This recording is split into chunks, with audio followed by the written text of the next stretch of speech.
आइए एक बार सुनते हैं।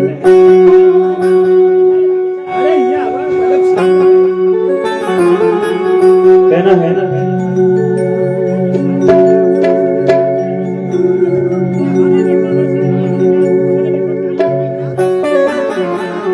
जब रावण माता सीता को हर कर लाता है तो मंदोदरी रावण से बात कहती है, क्या कहती है भजन के माध्यम से? ये जानकी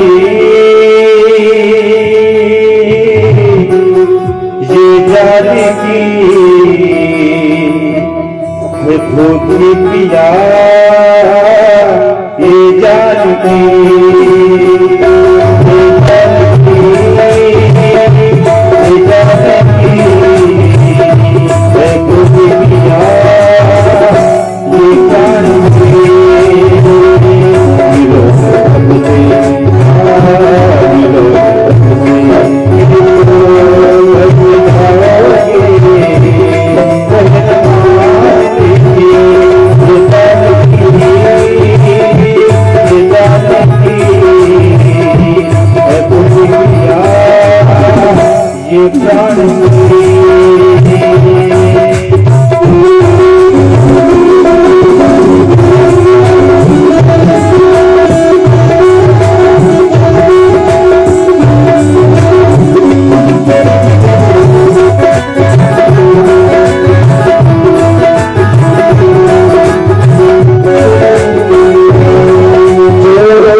जय राधे।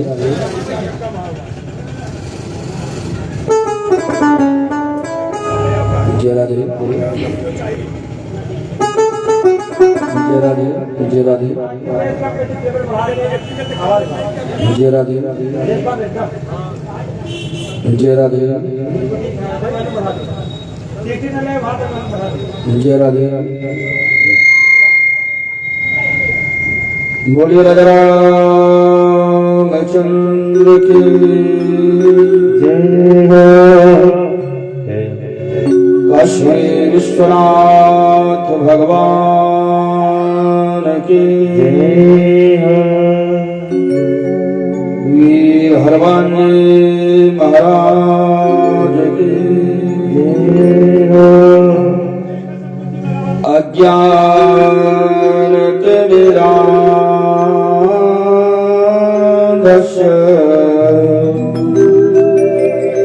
ज्ञानांजलि शलाकया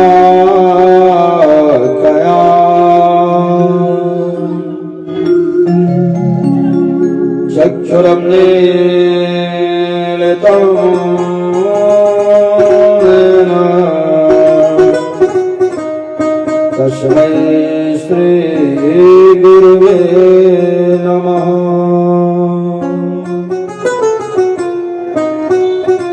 अंजनानन्दनो वीरवो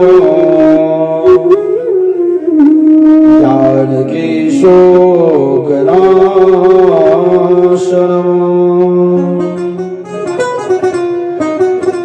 कपीश्वमक्षः तारो वन्दे लङ्काभयङ्करम्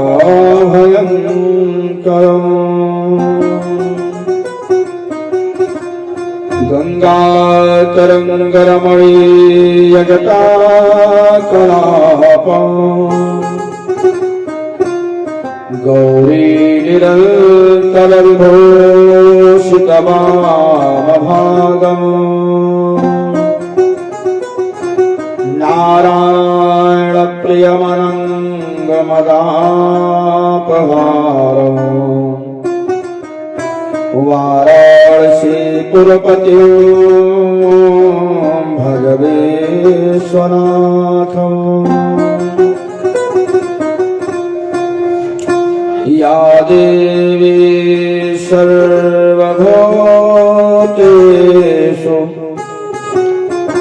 मातृरूपेण संस्थिता नमस्तस्यै नमस्तस्यै नमस्तस्यै नमो नमः। वन्दे श्री तुलसी के चरण जिनकी जग काज कलि समुद्र गोड़त रखो कबीर चहु सप्त जहाज। जिनके रुचिर ग्रंथ को पढ़कर लाखों हुए सुगामी शुभारंभार नमामि तुम्हें श्री तुलसीदास गोस्वामी। बोले सच्चिदानंद भगवान की जय हो। अकारण करुणामृणालय भक्तवान सागर करो श्री राघवेंद्र सरकार की महती कृपा से प्रभु के ही वांगमय स्वरूप श्री रामचरित मानस की पावन भागीरथी में हम सब विगत दिनों से अवगाहन कर रहे हैं।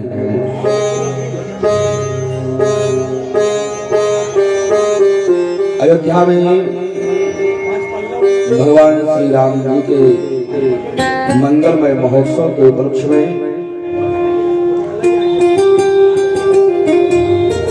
रामलीला कमेटी इस्माइल के द्वारा यह कार्यक्रम रखा गया है, जिसकी आज समापन बेला में हम सब भगवान की पावन कथा श्रवण करने के लिए उपस्थित है। इस कड़ी में हम लोग आगे बढ़े, उसके पूर्व मन और वाणी को पावन करने के लिए दो बार प्रभु के पावन नाम का उच्चारण। मेरे जीवन में अब कर दे, मेरे जीवन में अब कर दे तू कृपा की बरसात।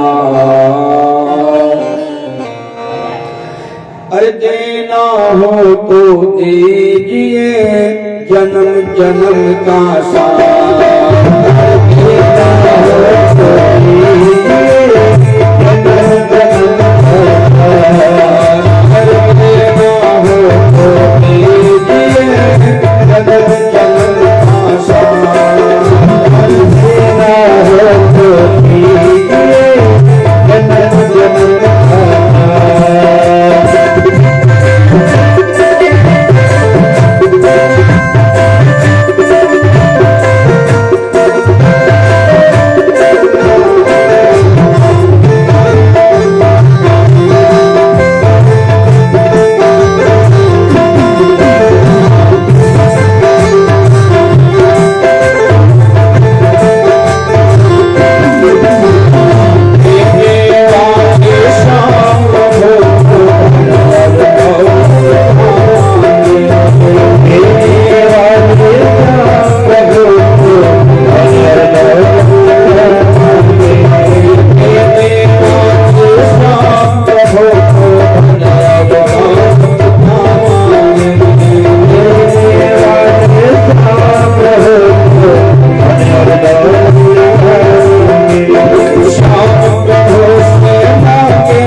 तो तुम्हें प्यार की तू भूलत रहे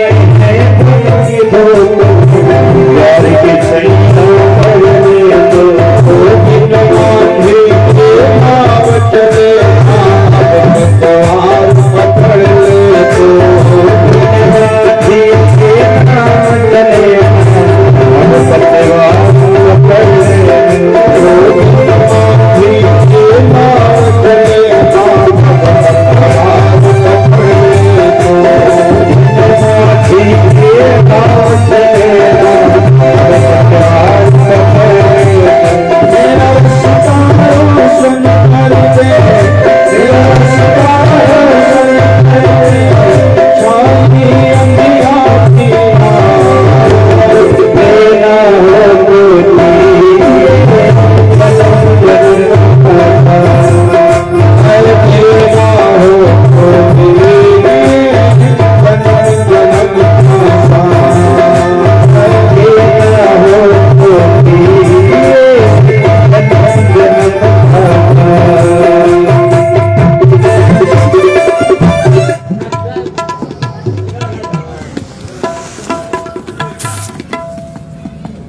mungkin terlipat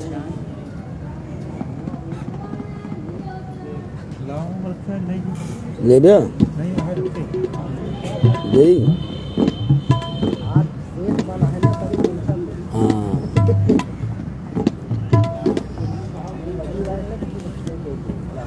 और शाम तेरे चरणों के वादक नाम की का जरूरत है गला खराब होता है या चिट्टा लोग तो चाहिए चिट्टा मारता है फिर पाउडर चाहते क्रीम चाहते तो पतवार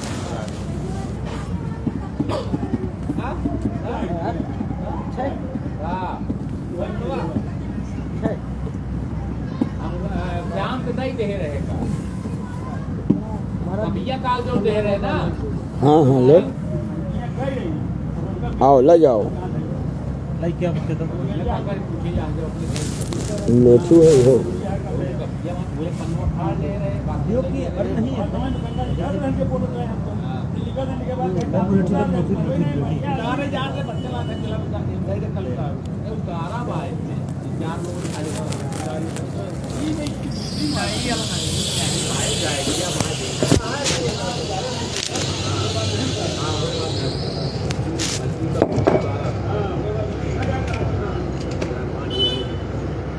हाँ इसको पता ये हो गया चला पकड़ाओ था ना वही तभी पकड़ाओ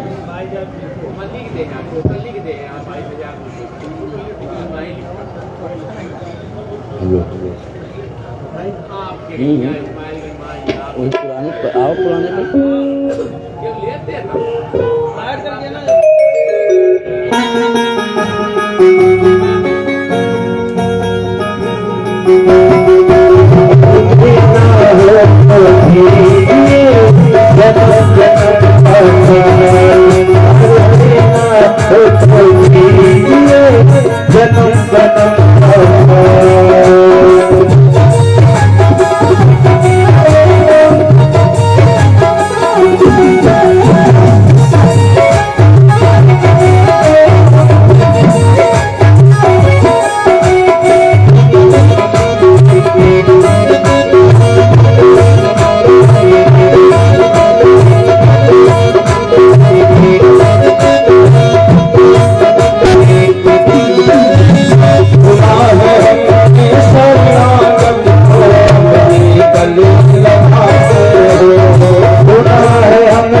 बस होती रहे मुलाकात।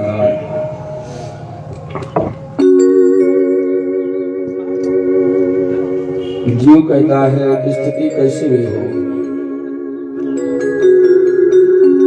परिस्थिति कैसी भी हो, स्थिति कैसी भी हो,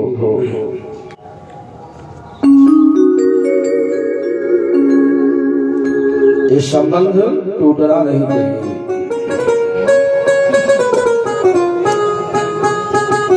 क्योंकि संसार के जो भी संबंध हैं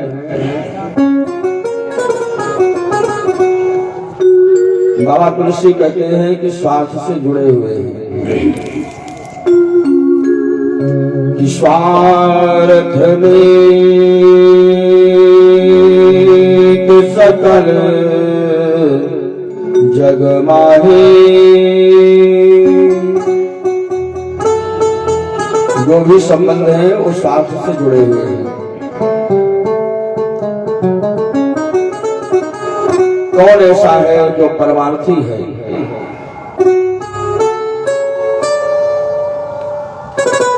जो इस जीव से परमार्थ का भाव रखता है। तो बाबा तुलसी कहते कि सपने हो प्रभु परमार्थ नाही। भगवान के समान कोई ऐसा नहीं है जो परमार्थी हो। इसलिए परमात्मा बिना हेतु के, बिना किसी कारण के मानव शरीर हमें प्राप्त कराता है, जो कि इस भवसागर से पार होने के लिए साधन रूप में मिली हुई है। साधन धाम मोक्ष कर द्वारा। मोक्ष के दरवाजे तक परमात्मा ने मानो इस जीव को इस शरीर के माध्यम से पहुंचाया है।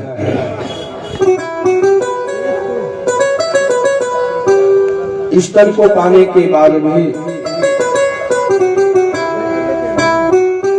यदि हम उस परमात्मा से अपना संबंध नहीं जोड़ सके,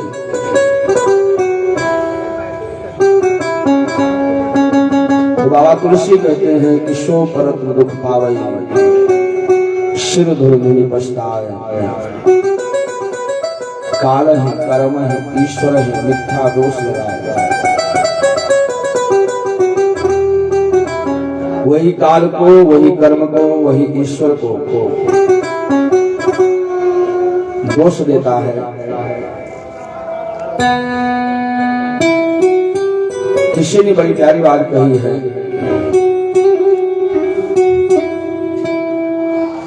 जब तक हमें सत्य का बोध नहीं होता तभी तक हम उस ईश्वर को दोष देते हैं, काल को दोष देते हैं। जब सत्य का बोध होता है तो जीव यही कहता है कि आपका कोई दोष नहीं है प्रभु, कि हरि में आप ही आप भुलाया।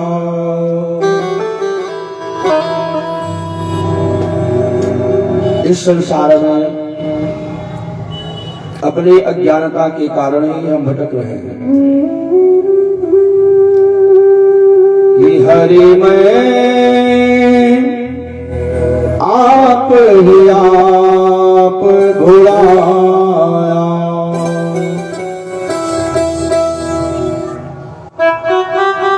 अपने कर्म नहीं कुछ देखे,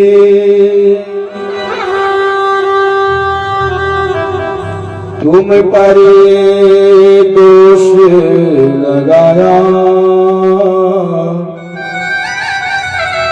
हरि में आप भुलाया।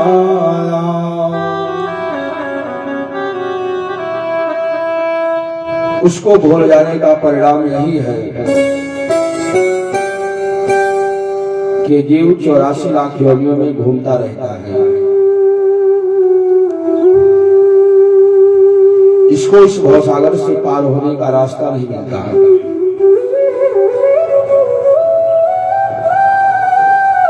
चौरासी के चक्कर लगाना है, महापुरुषों ने कहा यही इस देश में विदेश में भटकना है। 84 लाख योनियों का जो निर्माण है उसी में एक जीव भटकता है, तो इसी को महापुरुषों ने कहा यही है देश विदेश का भटकना। कि देश विदेश बहुत दिन भटका, अपने घर नहीं आया,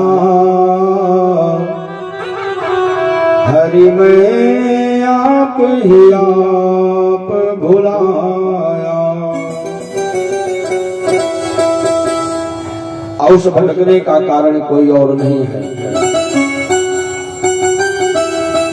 मोह और ममता के कारण हमें इस 84 लाख योनियों में भटकना पड़ा। मोह और ममता की ऐसी बेड़ी पांव में पड़ी कि जिसके कारण 84 का चक्कर काटने पड़े। कि मेरे पांव में बेड़ी पड़ गई, ए ममता और माया, हरि में आप भुलाया। मोह और ममता के कारण 84 लाख योनियों में कि चाहे जैसे रथ गिरधारी बस होती रहे मुलाकात। क्योंकि आपसे जुड़ा हुआ संबंध ही है जो परमार्थ का है। बाकी संसार के जो भी संबंध है वो स्वार्थ के हैं। लोग कहते हैं महापुरुषों ने सत्संग के माध्यम से, ग्रंथों के माध्यम से, शास्त्रों के माध्यम से बारंबार हमें सावधान किया, बारंबार हमें मोह रूपी निद्रा से जगाने की चेष्टा की कि जागो जागो। तो लोग यही कहते हैं कि जगे तो हैं, कोई कहता हम 4 बजे जगे हैं, कोई कहता हम 6 बजे जगे हैं, कोई कहता 5 बजे जगे हैं। लेकिन एक प्रकृति की रात्रि है जो 12 घंटे के बाद समाप्त हो जाती है। सवेरा होता है तो हम जग जाते हैं। और एक रात्रि है मोह की रात्रि, जिसमें हम हमेशा सोए हैं, जो अपना है नहीं उसी को अपना माने बैठे। बाबा तुलसी कहते हैं कि मोह निशा सब सो निहारा, देखत सपन अनेक प्रकारा। जैसे हम नींद में मस्त रहते हैं तो नींद में सोने वाला अनेकों प्रकार के स्वप्न देखता है, देश विदेश का भ्रमण करता है। जिसकी कभी कल्पना नहीं किया है उन स्थानों पर भी स्वप्न में चला जाता है। लेकिन जैसे ही आंख खुलती है कोई कोई स्वप्न में बड़ा धनवान बन जाता है। लेकिन जब आंख खुलती है तो उस समय पता चलता है कि हाथों में कुछ नहीं है। वैसे ही कहा इस संसार में हम जो भी संजोते रहते हैं, जब सत्य का बोध होता है तब पता चलता है कि जीवन व्यतीत हो गया और हाथ में कुछ नहीं आया। जितना मैंने जोड़ा इसमें एक भी मेरे साथ जाने वाला नहीं है। देखिए भगवान ने इस मनुष्य को वो सामर्थ्य दिया है कि माया के बंधनों को तोड़ करके इससे बाहर निकल सकता है। लेकिन उसके बावजूद भी कहाँ बंधा हुआ है। कहता है क्या करें, ये हमको कुछ छोड़ नहीं रहा है, ये गृहस्थी नहीं छोड़ रही है।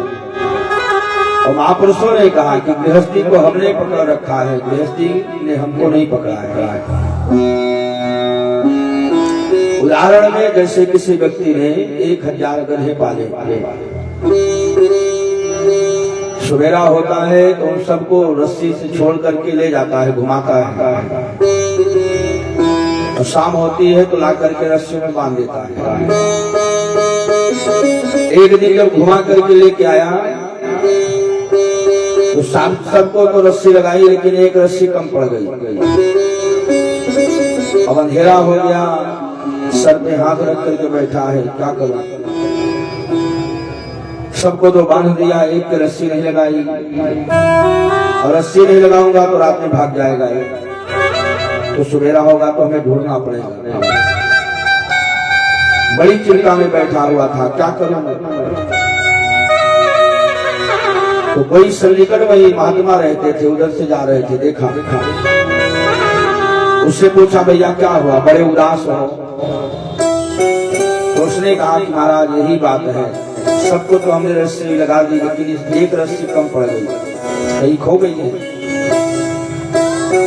इसको अगर रस्सी नहीं लगाऊंगा तो भाग जाएगा, तो कल हमें पूरा दिन इसके पीछे दौड़ना पड़ेगा, कहाँ चला जाए कोई भरोसा नहीं। तो महात्मा ने कहा हो तो गधा है, लेकिन उससे बड़े गधे तुम हो।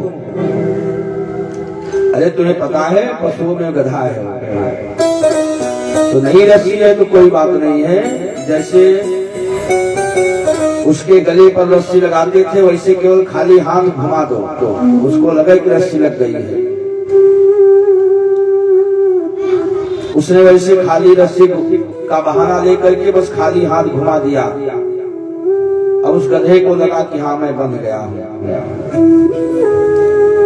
जब सवेरा हुआ दूसरे दिन सबकी रस्सी उसने छोड़ी, अब उसके गले में तो रस्सी लगाई नहीं थी।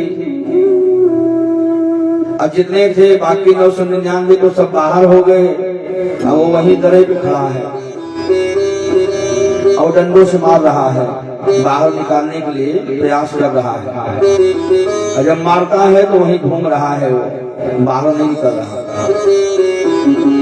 उसको लगा कि अब इसको क्या हो गया, इसके गले में रस्सी लगाई नहीं है, डंडों से मार रहा है, बाहर नहीं जा रहा है। बड़ा परेशान हुआ तो महात्मा जी से फिर कहा महाराज कैसा उपाय बता दिया है आपने, बताओ उसके गले में मैंने रस्सी नहीं लगाई है और उसके बावजूद भी मार रहा हूं तो बाहर नहीं जा रहा है। तो महात्मा ने कहा कि बेटा ये बात तुमको पता है कि रस्सी नहीं लगाई है, लेकिन उसको लगा है कि मैं बंध गया। तो जैसे सबकी रस्सी छोड़ते थे, कहा वैसे उसकी भी छोड़ दो, वैसे हाथ घुमा दो।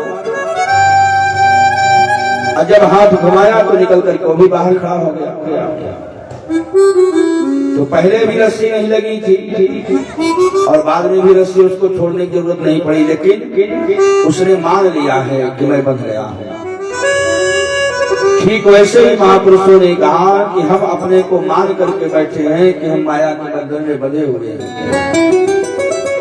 जबकि कहा हम बंधे नहीं हैं, लेकिन मान करके बैठे हैं कि हाँ हम बंध गए हैं। इसलिए महापुरुषों ने कहा इसी बंधन को तोड़ने के लिए, भाई अंधेरा होता है, अंधेरे में कोई टुकड़े को भी कपड़े को भी रख करके रस्सी को टेढ़ा मेढ़ा रख दे। अब टेढ़ी मेढ़ी रस्सी रख करके कोई अंधेरे में आपको बताए भैया उधर मत जाना और सांप है बैठा है, तो जब तक अंधेरा है तब तक तो हमको भी लगेगा हो सकता है सांप है, उधर जाना ठीक नहीं है। लेकिन जैसे ही कोई वहां पर प्रकाश कर दे, उजाला कर दे, तो रस्सी में जो सांप का भय था वो दूर हो जाता है। जो डर रहे थे रस्सी को देख करके वो डर निकल गया। वैसे ही महापुरुषों ने कहा इस संसार की स्थिति ऐसी ही है, इसलिए परमात्मा ने मानव की शरीर दिया है, इसमें वो सामर्थ्य दिया है। जैसे भौरा है, भौरे के अंदर भगवान ने वो ताकत दिया है कि जितनी कठोर लकड़ी हो वो लकड़ी को छेद करके इस पार से उस पार जा सकता है। लेकिन कहा वही लकड़ी छेदने वाला भौरा तभी किसी कमल के ऊपर बैठ गया और उसका पराग चूस रहा है। पराग के चक्कर में कब भगवान सूर्य अस्त हो गए उसको पता नहीं चला। और जैसे भगवान सूर्य अस्ताचल की ओर गए वैसे ही कमल की पंखुड़ियां बंद हो गई। तो जो लकड़ी छेद सकता है वो कमल का फूल नहीं छेद सकता था। लेकिन पराग की आसक्ति के कारण करता क्या है, तारातिर्गमिष्यति, उसी में बंद है, सोच रहा है। गिरातिर्गमिष्यति भविष्यति सुप्रभातम, रात बीत जाएगी, सुंदर सवेरा होगा और सूर्य की किरणें फिर निकलेंगी जैसे हमेशा निकलती हैं। भास्वानुदेश्यति हसिष्यति पंकजाली, जैसे सूर्य भगवान निकलेंगे उनकी किरण पड़ेगी, एक कमल फिर खिल जाएगा और मैं इसमें से मुक्त हो जाऊंगा। लेकिन उसी समय एक मतवाला हाथी उधर से आया और उसने उसी कमल के फूल को उखाड़ा और उखाड़ करके पैरों के नीचे कुचल दिया। इत्थम विचिन्त्यति कोशगते दुरेभे हा हंत हंत नंदनी गजोज्जहार। वो सोचता रहा कि सवेरा होगा, मैं मुक्त हो जाऊंगा। ठीक वैसे ही कहा इस मानव की स्थिति है। हम लोग भी सोचते रहते हैं हमारा एक काम हो जाएगा, फिर हम भगवान का भजन करेंगे, मकान सही हो जाए, दुकान सही हो जाए, बेटे की शादी हो जाए, एक काम हो जाए, तब भगवान का भजन करेंगे। सोचते रहते हैं उस भौरे के तरीके। और जमराज कब आते हैं और कब प्राण लेकर के चले जाते हैं इसका कोई पता नहीं चल पाता है। इसलिए महापुरुषों ने कहा कि मानव जीवन बड़ा अनमोल है, समझो। कल हम लोग सवाल कर रहे थे,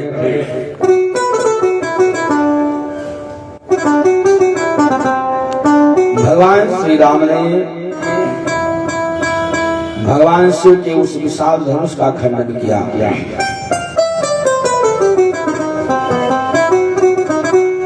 जिसको 10,000 राजाओं ने अकथ प्रयास करने के बाद भी हिला नहीं सके। रहा चहाउ तोरब भाई, दिल भर सको न भूमि छुड़ाई। भगवान का जो विवाह है उस धनुष के अधीन ही था, क्योंकि जानकी जी विवाह की शर्त जनक जी ने यही रखी है कि जो इस धनुष का खंडन कर देगा मैं उसके लिए कुछ विचार नहीं करूंगा। बिना ही विचार बड़ी हठ देही, त्रिभुवन जय समेत बह देही। जो इस धनुष का खंडन कर देगा उसके साथ मैं जानकी का विवाह कर दूंगा, विचार नहीं करूंगा किस धनुष को तोड़ा किसने है। और आज राम जी ने उस धनुष का खंडन किया। बाबा तुलसी ने एक बात लिखी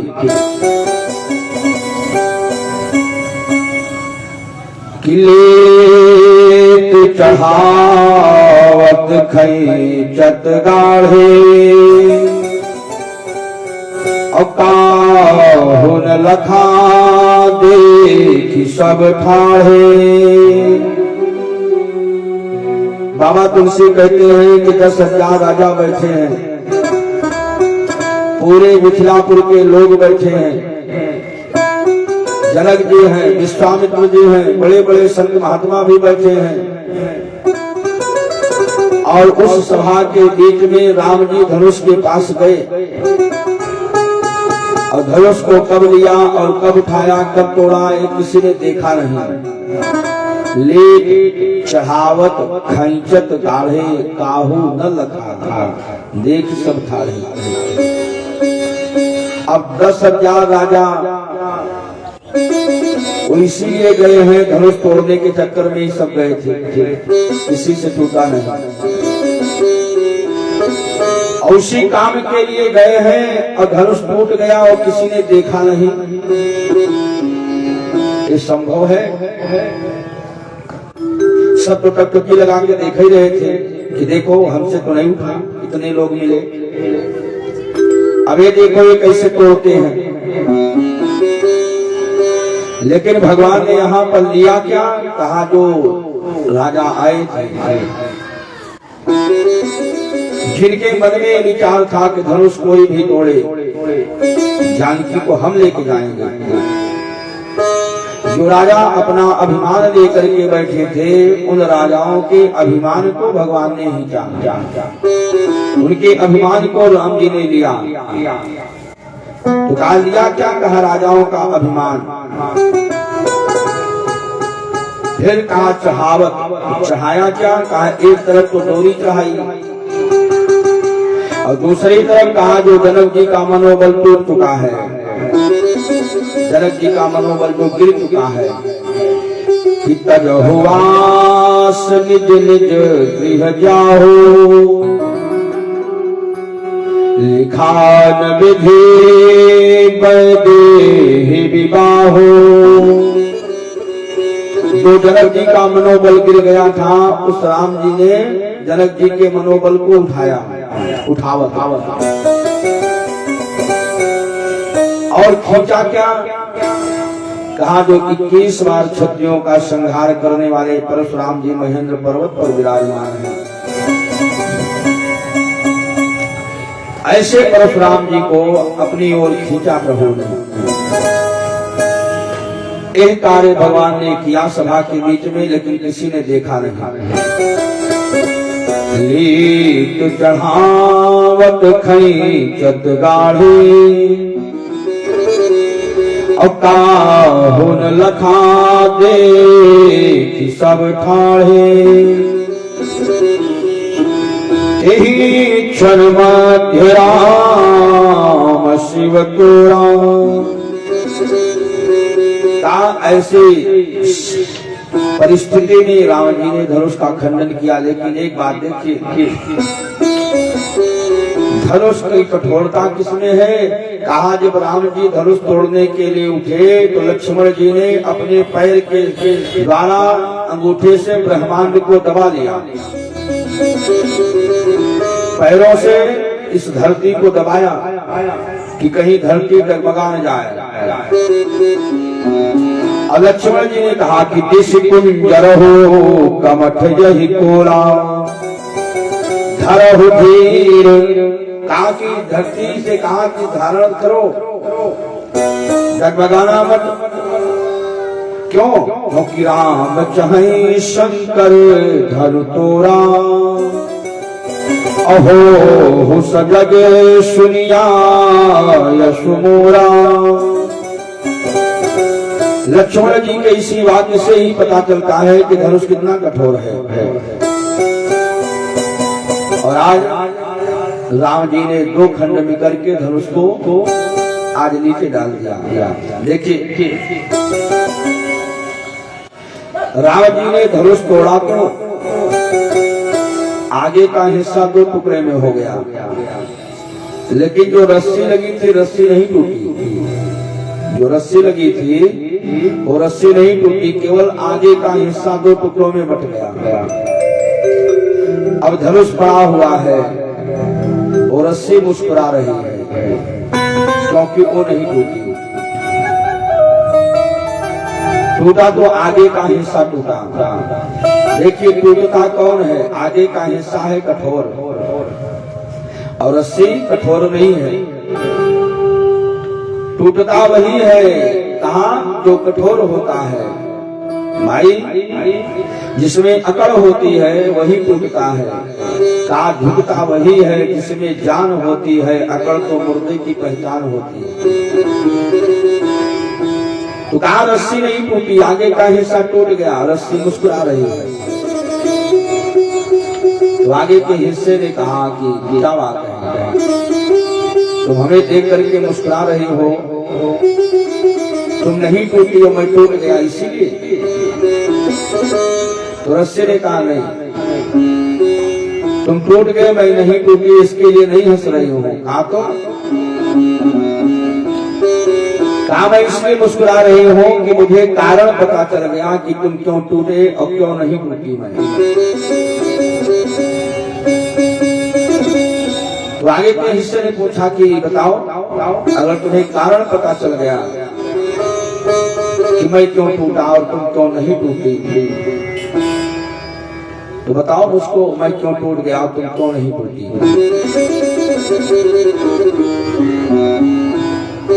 तो रस्सी ने कहा कि देखो जब भगवान ने उठाया था उसको और जब उन्होंने प्रत्यंता चढ़ाई तोड़ने के लिए,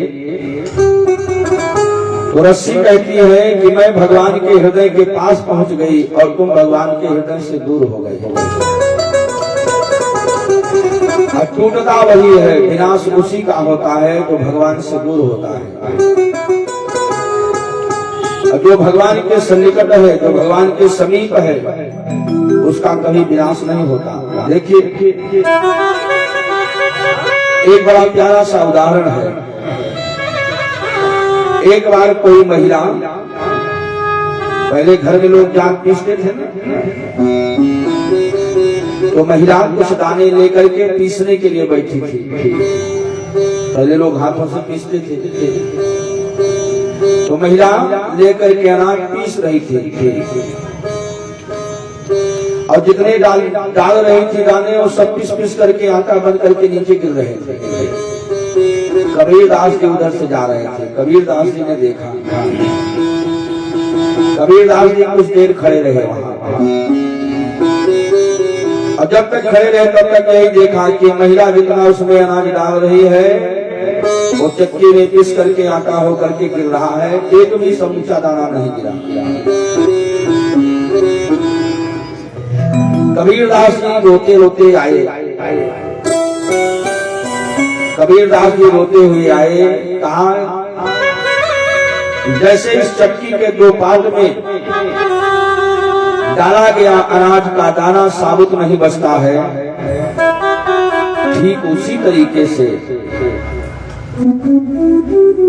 इस धरती और आकाश के बीच में जो 84 लाख योनियों में जो जीव भटक रहे हैं, ये भी पिस रहे हैं, कोई बचता नहीं है।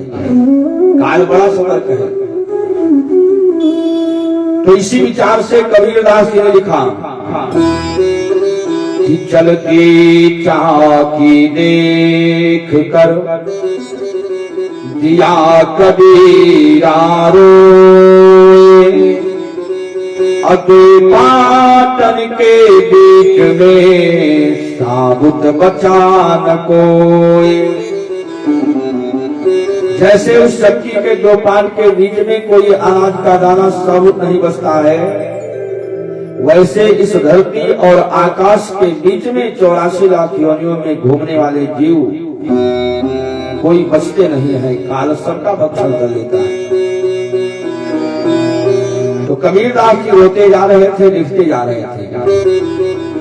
तो उनके बेटे ने देखा, उसने पूछा कि क्या बात है पिताजी, आप लिख रहे हो, रो रहे हो? कबीरदास जी ने कहा जो मैं देख करके आया हूँ वही हकीकत लिख रहा हूँ और रो रहा हूँ। कबीर के पुत्र कमाल ने कहा कि पिताजी आपने सच्चाई नहीं देखी, मेरे साथ चलो, मैं आपको दिखाता हूँ। ले आए कबीरदास जी को, और जो महिला अनाज पीस रही थी उसके पास लेके आए। उससे कहा कि जो ऊपर का एक पार्ट है इसको हटाओ। अब ऊपर का पार्ट जब हटाया तो दोनों पार्ट के बीच में एक कील लगती है लकड़ी की। अगर कील न लगे तो दोनों जाता है, एक इधर चला जाए एक उधर, एक तो दाना न पिसे, बीच में कील होती है। दोनों को बराबर रखने के लिए बीच में कील लगी रहती है। तो जब कमाल ने कहा कि हटाओ ऊपर के पार्ट को, जब ऊपर के पार्ट को हटाया तो देखा कि कुछ दाने उस कील के चारों तरफ लगे हुए थे। बिल्कुल साबुत थे, उसमें कोई गड़बड़ी नहीं थी, जैसे डाला था वैसे पड़े थे। तो कमान ने कहा कि पिताजी चलती चाकी चलने दे, अब पिस आटा हो, और जो दाना कील से सट गया तो बाल न बांका होए। जो कील से दाना जुड़ जाएगा उसका कुछ बिगड़ेगा नहीं, चाहे दिन रात चाहे चक्की चले उसका कुछ नहीं होगा। तो वैसे ही संसार रूपी कील कौन है? कहा इस संसार में कील है परमात्मा।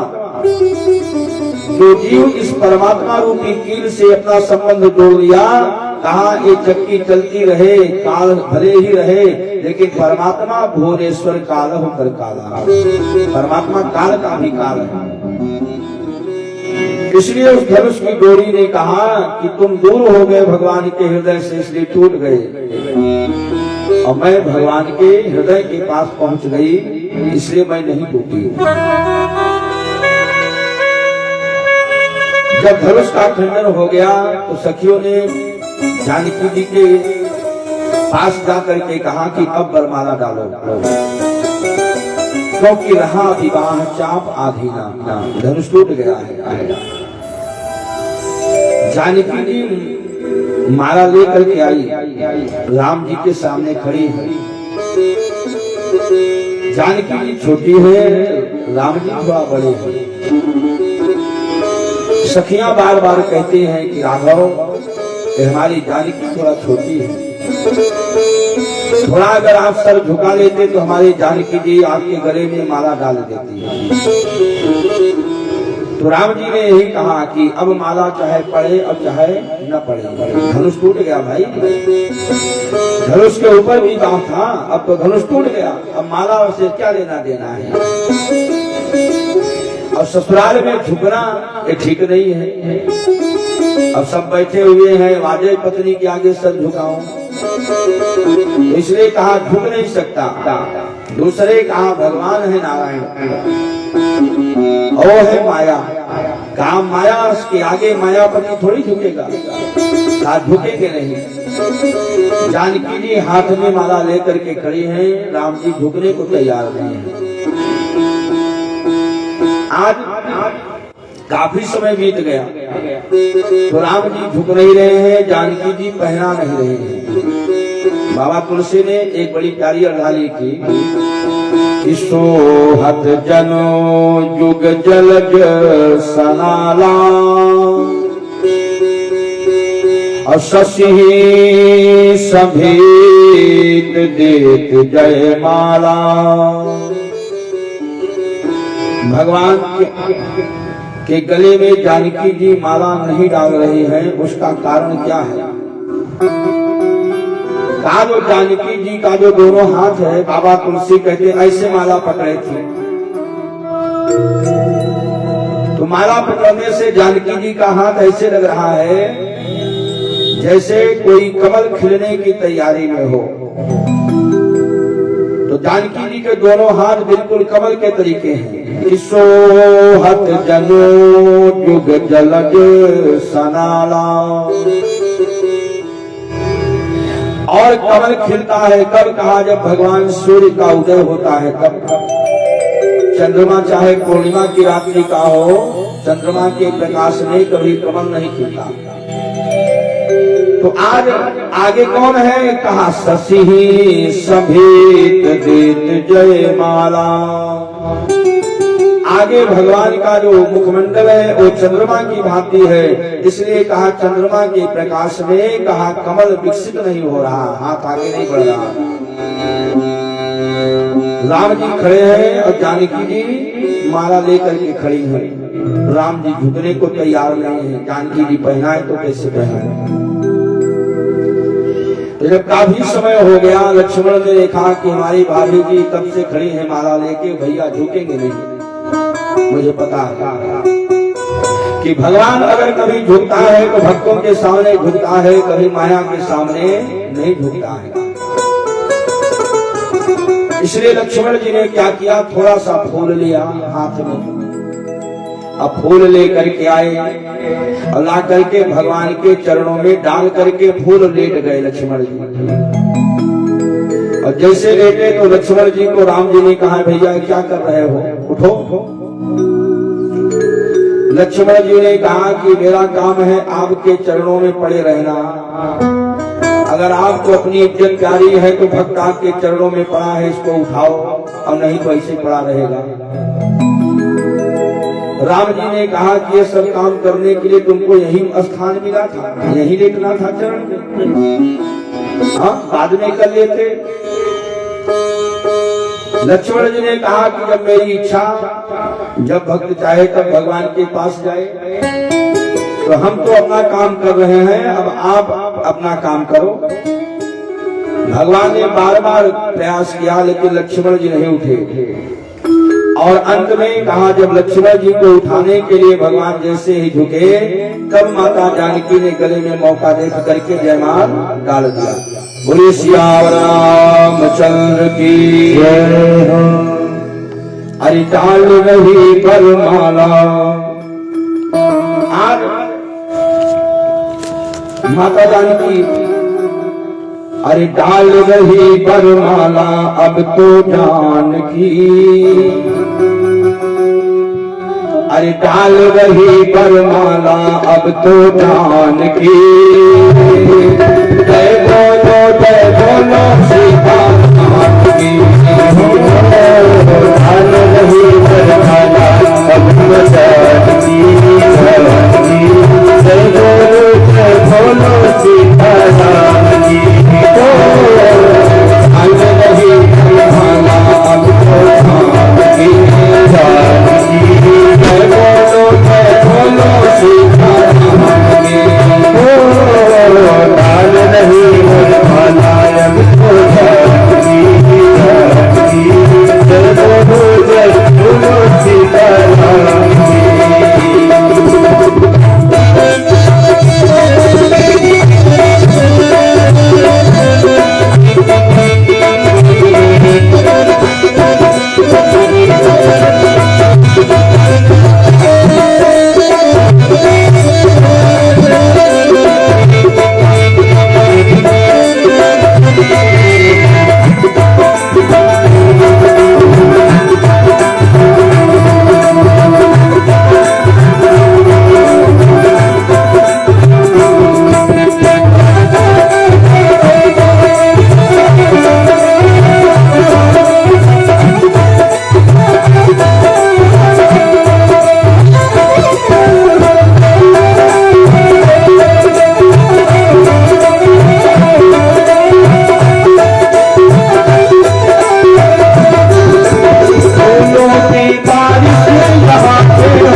श्याम रामचंद्र की जय हो।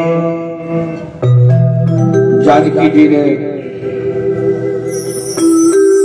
प्रभु के गले में वरमाला डाली और उसके बाद अपनी मैया सुनैना के पास जाकर के बैठ गई।